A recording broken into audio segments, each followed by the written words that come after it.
కాకాని మండలం తక్కెలపాడు గ్రామంలోని మహాలక్ష్మి తల్లి దేవస్థానం ఆలయ కమిటీ సభ్యులు మరియు పాములపాటి శ్రీనివాసరావు వారి ఆధ్వర్యంలో గత 7 సంవత్సరాల నుంచి మహాలక్ష్మి అమ్మవారిని ప్రతిష్ట మహోత్సవం జరుగుతుందని తెలిపారు. ఈ సందర్భంగా ఆలయ కమిటీ సభ్యులు మాట్లాడారు. ప్రతి సంవత్సరం ఈ ప్రతిష్ట మహోత్సవాన్ని చాలా బాగా జరుపుకుంటారని తెలిపారు. అమ్మవారికి సారే, పూలు, స్వీట్స్, గాజులు, పండ్లు సమర్పించడం జరిగిందని అన్నారు. అయితే ఈ సంవత్సరం తక్కెలపాడు గ్రామంలో అమ్మవారికి అందరూ మహిళలు కూడా సారే సమర్పించడం జరుగుతుందని తెలిపారు. కార్యక్రమానికి మహిళలందరూ పాల్గొని మహాలక్ష్మి అమ్మవారికి ప్రదక్షిణతో చేసుకుంటూ సారే సమర్పించడం జరిగిందని అన్నారు. కార్యక్రమంలో మహాలక్ష్మి తల్లి దేవస్థాన ఆలయ కమిటీ సభ్యులు పాల్గొన్నారు.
కాకాని మండలం తక్కెలపాడు గ్రామం గుంటూరు జిల్లాలో ఉంది.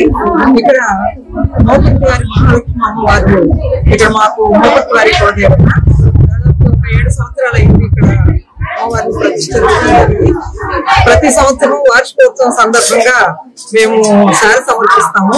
ఈ సంవత్సరము మా తక్కిలపాడు గ్రామంలో గ్రామదేవత అందరికీ కూడా సారి సమర్పించారు. ఎందుకంటే మా గ్రామం కళకళాడుతా సంతోషాలు కోరికతోటి మేము కూడా ఈ ఆషాఢ మాసంలో అమ్మవారికి ఈసారి ప్రత్యేకత ఏంటంటే బోనాన్ని సమర్పించాము. సారితో పాటుగా ఆషాఢ బోనాన్ని కూడా అమ్మవారికి సమర్పించి మా గ్రామాన్ని అందరికీ కూడా సుభిక్షంగా అందరూ సంతోషంగా ఉండాలని కోరుకుంటూ మేమందరం కూడా ఈ కార్యక్రమం నిర్వర్తించాము. ఈ కార్యక్రమానికి గ్రామంలో ఉన్నటువంటి మహిళలందరూ కూడా పాల్గొని గ్రామ చుట్టూ ప్రదక్షిణ చేసి అమ్మవారికి సారి సమర్పించారు.